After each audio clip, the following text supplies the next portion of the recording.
Welcome to our journey through myth and legend, where gods walk the skies and stories never fade. Tonight, we open the gates of ancient Rome, where faith and imagination crowned the King of the Heavens. He is Zeus to the Greeks, but to Rome he became Jupiter, the mighty guardian of law, order, and destiny. The Romans saw in him not only thunder and lightning, but the guiding hand of justice and sacred oaths. Every storm above, every flash of light, was a reminder of his voice calling from the endless heavens. When Rome rose in power, its people turned to Jupiter for protection, courage, and divine favor. He was more than a ruler of gods. He was a father figure, watching over citizens, soldiers, and leaders. His presence lived in grand temples, in whispered prayers, and in the beating heart of Roman tradition. Through Jupiter, the skies were not empty, they were alive, filled with purpose and eternal guardianship. So join me as we step into legend and discover the story of Jupiter, the King of the Heavens. Long before Rome became an empire, the world already knew the ruler of the skies in Greek stories. He was called Zeus, the thunder-bearing father, the one who watched from the highest peak of Olympus. But when Rome rose and borrowed the light of Greek myth, they gave him a new name, Jupiter. This was more than translation. It was transformation, a merging of faith and power into Rome's identity. To the Romans, Jupiter was not only the same god as Zeus, but the ultimate guardian of their destiny. He carried the thunderbolt, yes, but his role stretched beyond storms into the very structure of society. Every prayer of Rome, every law spoken in the Forum, every oath sworn before the people bore his witness. Through him, Rome's heart and heaven's order became one, a bond that defined an entire civilization. Imagine the ancient sky above Rome, wide and clear, filled with voices calling upon Jupiter for strength. He was the divine father, the one whose presence gave courage to armies and guidance to senators. Where Zeus was king of gods in Greece, Jupiter became the voice of Rome's greatness and eternal vision. The Romans saw him as times Optimus Maximus, times the best and greatest, two titles that showed his sacred rank. He was not distant, hidden in myth, but living in daily life, present in rituals and sacred spaces. Each sunrise was his sign, each storm his reminder, each victory his blessing over the Roman people. Temples to Jupiter were not just places of worship. They were symbols of Rome's strength and unity. Atop the Capitoline Hill, his grand temple stood, overlooking the city like his gaze from the heavens. Here, leaders offered thanks before great battles and prayed for wisdom before passing new laws. In this way, Jupiter's presence was woven into Rome's heartbeat, both divine and deeply practical. But to understand him fully, we must see his roots, stretching back to the myths of Greece. For Zeus and Jupiter share a spirit, yet the Romans reshaped him to fit their world of empire. Zeus was known for thunder and bold adventures. Jupiter was honored for justice and sacred duty. Where the Greeks imagined a god of storms and passions, the Romans revered a god of law and order. It was not only about the sky above, but the bond between heaven and earth, ruler and people. This is why Jupiter's name was called in times of promise, treaty, and sacred vows. Breaking an oath was not just dishonor, it was an offense to the King of the Heavens himself. In this way, Jupiter ruled not with fear, but with the weight of trust and moral command. The Romans believed his power kept balance between chaos and peace, earth and sky, man and fate. And so Jupiter stood at the center of Roman life, both divine and deeply human in his presence. He was the guardian of beginnings, the witness of endings, and the protector of every path between. To speak his name was to call upon the heavens, to invite strength, wisdom, and eternal guidance. Thus begins our story of Jupiter, born from Zeus, yet reborn in Rome, a king of gods and men. In the chapters ahead, we will explore how his power shaped temples, laws, and the soul of Rome. For Jupiter was more than myth. He was Rome's eternal sky, vast, unshaken, and filled with promise. In the heart of Roman belief, Jupiter was never alone, for he stood among gods yet shone above them all. He was the crown of the Capitoline Triad, a sacred trio that ruled the Roman spirit and civic devotion. Beside him stood Juno, the queen of marriage and protector of women, honored as his eternal partner. Together they symbolized union, the balance of power and care, the harmony of ruler and guardian. The third was Minerva, goddess of wisdom and craft, who brought clarity to thought and strength to war. These three, Jupiter, Juno, and Minerva, formed the pillars of Rome's sacred life, guiding city and empire. The Capitoline Hill, crowned by their temple, was not just a shrine, but the very heart of Roman identity. Every victory, every festival, every solemn vow returned to this place where heaven touched the earth. Jupiter's presence in the triad showed his role not as a solitary king, but as a leader of divine counsel. He was the sky above, Juno, the life within, and Minerva, the mind that shaped Rome's destiny. When Roman generals marched to distant lands, they carried prayers to this triad for victory and return. When laws were spoken in the forum, the triad's presence gave them weight, honor, and lasting strength. The triad represented Rome's ideals: power, protection, and wisdom, woven together into a single vision. Jupiter, as the chief, embodied sovereignty, a divine reminder that Rome's order was guided from above.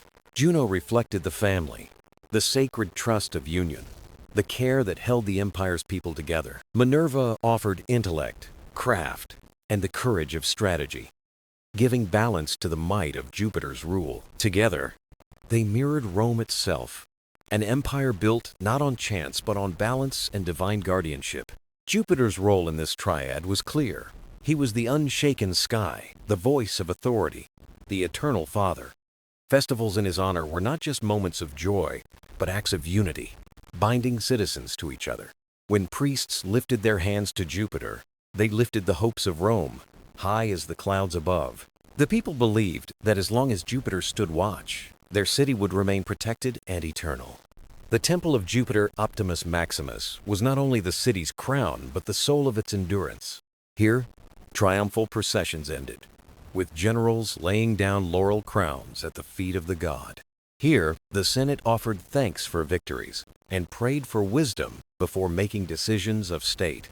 To stand before Jupiter was to feel Rome's greatness, the weight of its history, and the promise of its future.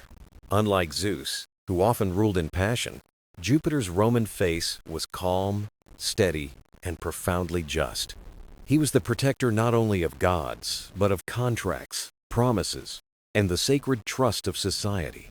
His thunderbolt was not only power, but the voice of law, the sign that truth was stronger than deceit. Thus, within the triad, Jupiter became the anchor of Roman belief, the pillar of order in all things. Through him, Rome's laws gained divine blessing, its victories divine favor, and its people divine strength. In the triad, we see Jupiter not in isolation, but as the first among equals, guiding Rome's eternal path. The Romans looked to him as the one who gave balance to heaven, harmony to gods, and hope to men. And so, Jupiter's role in the pantheon was not distant, but central, eternal, and woven into Rome's fate.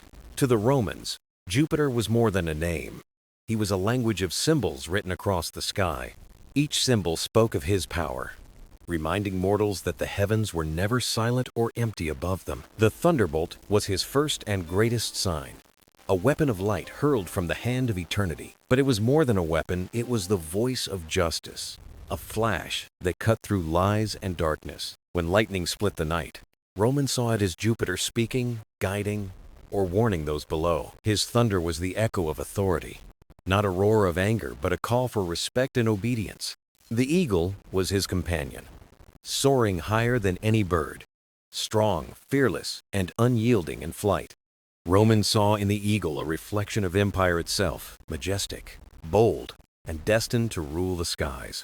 Perched beside Jupiter, the eagle carried messages of strength, loyalty, and divine guardianship. Where the eagle flew, Rome found its symbol of courage, endurance, and the promise of victory. The oak tree, too, belonged to Jupiter, standing tall, rooted deep, and crowned with branches of might. Its leaves crowned the victors of Rome, a reminder that strength comes not from force, but from endurance.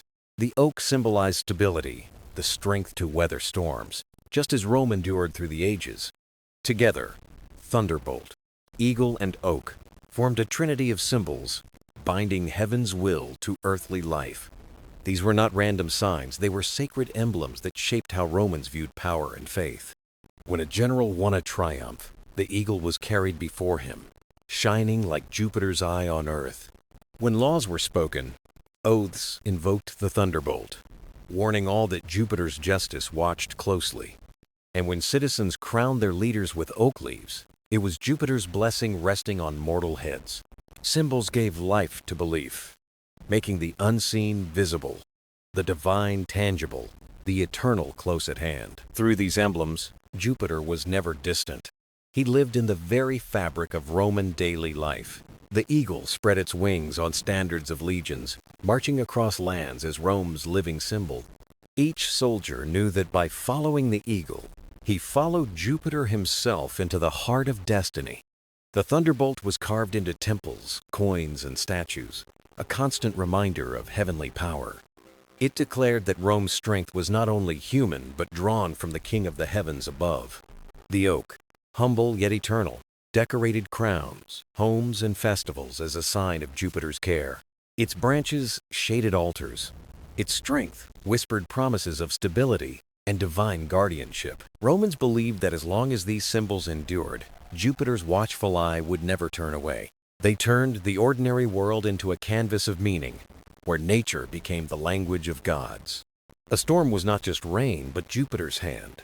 An eagle's flight not chance, but a message from above. Even the shade of an oak was sacred, a moment of stillness that carried the weight of divine presence. By seeing these symbols everywhere, Romans lived with Jupiter, walking daily under his protection. The world became a sacred stage where every sign, sound, and image echoed with Jupiter's strength.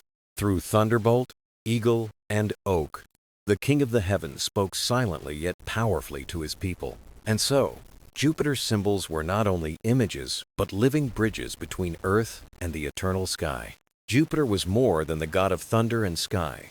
He was the king of the gods, the ruler of Olympus reborn in Rome. His throne stood above all others, not in arrogance, but in the calm authority of order and balance. The Romans believed that Jupiter's rule was what kept the universe steady, preventing chaos from breaking through. He was not only master of storms, but the voice of reason, the one who decided when silence or thunder should speak. Every god in the Roman pantheon, from Mars the warrior to Venus, the goddess of love, respected Jupiter's rule. He was the judge when disputes arose, the mediator whose word could not be questioned or overturned. Unlike mortal kings, Jupiter's power was not enforced by armies, but by the weight of divine trust. His role was to guide, not to dominate, to preserve harmony, not to drown the world in fear. The myths told of him as a leader who knew the balance between strength and compassion, justice and mercy. When gods gathered in council, it was Jupiter's presence that gave shape and order to their voices. He listened, he considered, and then he decided, carrying the responsibility of the heavens on his shoulders. This image of leadership inspired Rome itself, teaching rulers that authority came with duty, not just privilege. The emperor who ruled beneath Jupiter was only a shadow of the greater king above the clouds. In this way, Jupiter's divine kingship became a model for human governance. Wise, steady, and eternal. The people believed that when their leaders honored Jupiter, they ruled with the blessing of heaven. And when leaders strayed, it was Jupiter's thunder that reminded them that power must serve justice. His kingship was not defined by conquest, but by order, the invisible thread holding gods and mortals alike. To Romans, Jupiter was the highest witness, the one who guaranteed that peace and law would endure. He did not fight for his throne. He held it because the cosmos itself rested on his authority. This gave Romans a sense of security. If Jupiter ruled above, then Rome could endure below. The festivals honoring him reflected this kingship, grand and solemn, filled with reverence and unity. When priests lifted sacrifices to him, they lifted the hopes of a people seeking order over chaos. The Senate turned to Jupiter before great decisions, asking that his wisdom guide their mortal judgments. In triumphal processions, the image of Jupiter rode with the victors, crowning their success with heaven's approval. Yet, behind all the splendor, Romans knew his kingship was not about wealth or power, but sacred duty.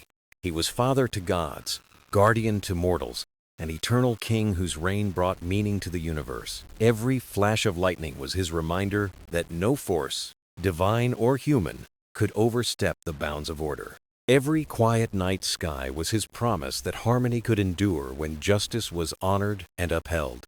Through Jupiter, the Romans saw kingship not as domination, but as stewardship, noble and unshaken. He ruled not because he must, but because the world itself depended on the weight of his care. In him, heaven found its ruler, gods found their leader, and Rome found its guiding spirit of law. Thus, Jupiter stood as the eternal king, not only of Olympus or Rome, but of the very order of existence. In the world of Rome, hospitality was sacred, and Jupiter was its highest guardian and eternal witness. He was called Jupiter Hospitalis, protector of travelers, guests, and every bond of welcome between strangers. To the Romans, offering shelter and food was not only kindness but an act watched by the King of Heaven. Every guest was seen as sacred, for beneath ordinary clothes could walk a messenger of the divine. The hearth, the table, the shared bread, all became symbols of Jupiter's care for human connection. When hosts opened their doors, they honored not just a visitor, but Jupiter himself, dwelling in trust. Stories told that breaking hospitality was not merely rude, but a betrayal of sacred order and faith. For Jupiter was the witness of promises, and the guest's safety was placed under his divine protection. Romans believed that to honor a stranger was to honor the gods, and Jupiter's gaze blessed the act. Travelers prayed to him as they crossed roads, mountains, and seas, asking for safety and kind hosts.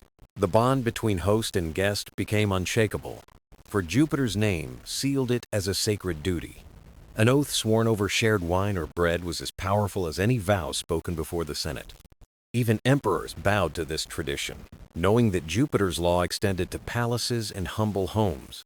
Hospitality reflected Rome's belief that civilization itself was built on trust, welcome, and sacred promise. Jupiter embodied this order, teaching that strength came not only from conquest, but from kindness. His role as protector of guests also extended to treaties and alliances between nations and peoples. When envoys met, they invoked Jupiter's name, ensuring that peace and agreement stood under his watch. To betray such a pact was to challenge not men but the will of the King of the Heavens. Thus, Jupiter shaped diplomacy as much as daily life, weaving trust into the fabric of empire. Festivals celebrated him as guardian of strangers, reminding Romans that mercy was part of divine law. Songs and prayers rose to him in gratitude, thanking the God who made every hearth a sacred place. Families taught their children that opening the door to a traveler was an offering to Jupiter. In this way, every act of kindness became an offering.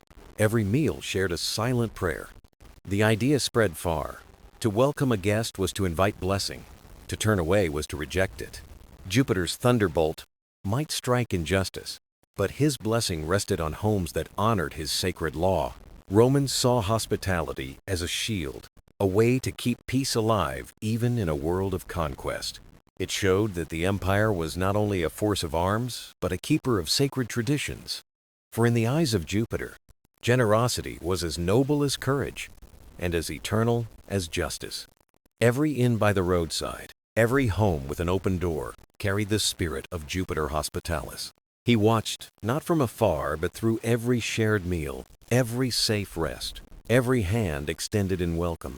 The greatness of Rome was measured not only by its walls, but by the kindness of its hearths. Through Jupiter's protection, hospitality became a law of the heart, honored by emperors and commoners alike.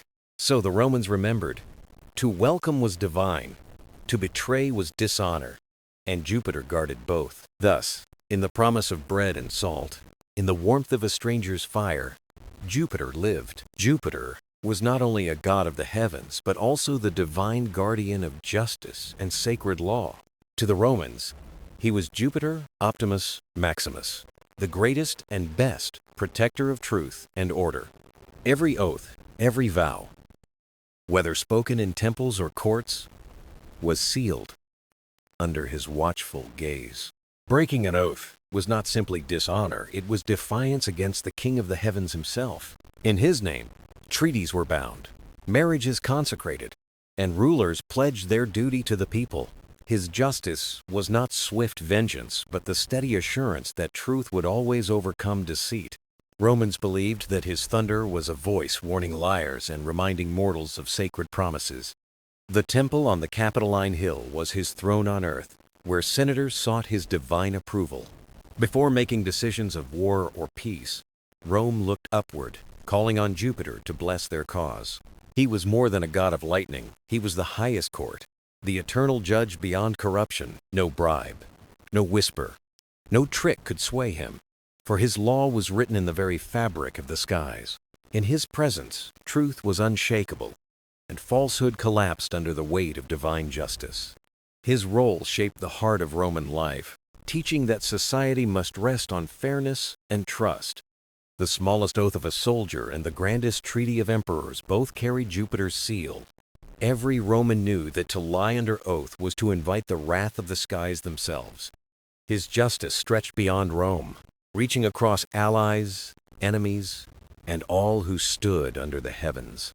For the universe itself, they believed, was kept alive by Jupiter's balance of law and order. Festivals honored this sacred role, lifting prayers for fairness in courts, in families, and in nations. The priests of Jupiter raised solemn offerings, asking him to bless the bonds of honesty and faith. When disputes arose, people swore truth in his name, trusting that the gods would reveal what was hidden. Even emperors carried the burden of Jupiter's justice, knowing their power was bound to sacred duty. To rule unjustly was to lose the favor of heaven, a danger greater than any earthly rebellion. Jupiter's justice was not blind, it was wise, tempered with mercy, but unwavering in its truth. He was the shield of the innocent, the witness of promises, and the voice calling for righteousness. Romans carried this belief in daily life, teaching children that honesty was divine, deceit a curse. The greatness of their empire was not only its roads or armies, but the law upheld in Jupiter's name. For law without justice, they believed, was no law at all, only chaos disguised as order. Jupiter's presence and justice gave meaning to every courtroom, temple, and household oath. His blessing gave Rome confidence that fairness would survive, even in times of turmoil and change. Through him, they saw that justice was eternal, not bound by kings or nations, but by the cosmos. Every clap of thunder was a reminder that truth had a voice greater than any human tongue. Every flash of lightning was a sign that no falsehood could hide forever under Jupiter's sky. Thus, his role as guardian of justice shaped Rome's destiny, binding its people in shared trust. And so, under Jupiter's eternal watch, law became sacred, truth became holy, and justice became divine. Jupiter's power was never only about storms, it was also about destiny, the thread that bound gods and mortals alike. He was seen as the guardian of fate, the one who watched the path of nations, leaders, and humble souls. The Romans believed that while fortune could change, destiny rested in the steady hands of Jupiter. Every rise of an emperor, every fall of a kingdom, was touched by his unseen will from the skies. He was not fate itself, but the overseer, the king who ensured destiny unfolded in proper order. Through omens and signs, Jupiter whispered hints of the future to those willing to read the heavens. Birds in flight, lightning across the sky, or the sudden silence of nature were thought to be his voice. Augurs, the sacred interpreters, sought his will, guiding Rome's choices through the language of the skies. In war, in peace, in law, the Romans believed nothing succeeded without Jupiter's favor and foresight. His role in destiny made him both feared and beloved, for no one could escape the path he guarded. Yet his guidance was not harsh. It was the steady assurance that order guided every twist of fortune. When storms broke over the city, people prayed not only for safety, but for wisdom in destiny's course. They saw in him the balance of chance and purpose. Where luck became part of a greater plan, Jupiter reminded them that destiny was not chaos, but a pattern written in the heavens above. The Senate often delayed great acts until omens were read, trusting Jupiter to reveal the right time. To act against the signs of the sky was seen as folly, a defiance of destiny itself. Even the mightiest generals bowed to this unseen power, acknowledging Jupiter's role in their victories. He was not the hand that moved pieces, but the guardian who ensured the game was played with justice. The Romans found comfort in this, believing that their empire's story was blessed by Jupiter's will. Each conquest and treaty was seen as a thread woven into the tapestry he oversaw. But destiny was not only for nations. Jupiter's care touched families, lovers, and travelers alike. Prayers to him asked for guidance, for a destiny that honored justice and avoided misfortune. Every child born was thought to fall under his gaze, watched over by the king of the skies. Every journey begun was entrusted to his will, that fate might be kind on unfamiliar roads. This sense of destiny gave Romans a deep trust that their lives were part of something greater. It was not blind chance that ruled them, but a divine plan shaped by Jupiter's eternal kingship. Festivals celebrated his role as guardian of destiny, filling hearts with hope for a blessed future. The people sang not only for present peace, but for the unseen road that lay before them. In this, Jupiter was both protector and guide, the father who held the map of time. His will gave the empire courage, reminding Rome that even hardships were steps toward a greater good. Every clap of thunder became a sign that destiny was awake, alive, and shaping the world below. Every clear sky was a blessing, a reassurance that Jupiter smiled on the path ahead. Thus, Romans lived with confidence, knowing their lives were threads woven by Jupiter's watchful care. For in his hands lay not just the storm and the law, but the very rhythm of destiny itself. Jupiter's greatness was not carried by him alone. It was shared with the queen who stood at his side. She was Juno, majestic and eternal, the goddess of marriage, family, and the sacred bond of unity. Together, Jupiter and Juno ruled as divine partners, shaping not only the heavens but Roman society itself. Their union was more than myth. It was a mirror of Rome's ideals of loyalty, balance, and partnership. Juno was fierce and protective, watching over wives, mothers, and the heartbeat of every Roman home. Jupiter, with his thunder and sky, guarded law and order, while Juno gave strength to hearth and family. The Romans saw in them the perfect balance of authority and compassion, each completing the other. Festivals celebrated their union, reminding people that power and harmony must walk hand in hand. At weddings, prayers rose to Juno for love and fidelity, while Jupiter was asked to bless with stability. The two together formed the sacred model of partnership that bound families and nations alike. In stories, they were not always without quarrel, yet even disputes carried lessons of unity and care. For Romans knew that true partnership was not silence, but the strength to endure through storms together. Temples dedicated to both gods stood as symbols of harmony between heaven's power and human love. The capital itself, Rome's heart, honored Jupiter Optimus Maximus with Juno by his eternal side. Their presence there reminded rulers that governance required wisdom, but also loyalty and devotion. Juno was no shadow to Jupiter. She was his equal, fierce in dignity and mighty in her own right. Together, they taught that leadership was not a solitary crown, but a bond of shared duty. As Jupiter embodied justice and destiny, Juno embodied compassion and the sanctity of the family. Without her, Rome would lack the warmth that made strength meaningful and empire enduring.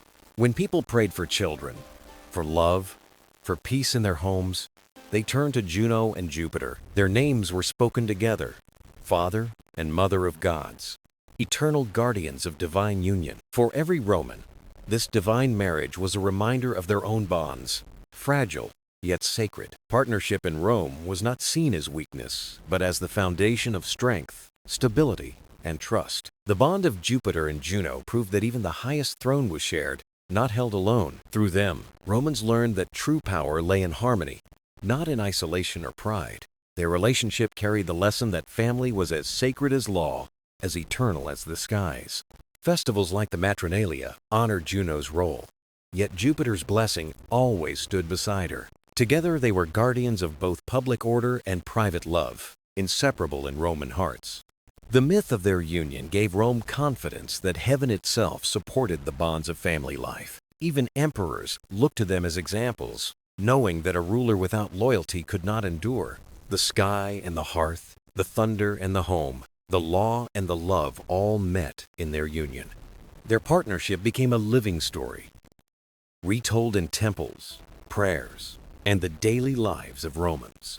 For in Jupiter and Juno, people saw not just gods, but the eternal truth of balance and devotion. So the Romans honored them as the divine couple, father and mother of the order of the world. Together they ruled not by force, but by unity, and their union became the heartbeat of Rome itself. Jupiter's presence was not only in the sky above, but in the sacred temples that crowned Rome's hills. The most famous of all was the Temple of Jupiter, Optimus Maximus, on the Capitoline Hill. This temple stood as the beating heart of Roman faith, politics, and the unity of the empire. It was not simply a building, it was the earthly throne of the King of the Heavens himself. Inside its walls, Romans felt close to the divine, as though Jupiter's gaze watched every ceremony. The temple was grand, adorned with gold, marble, and statues that reflected Rome's devotion and power.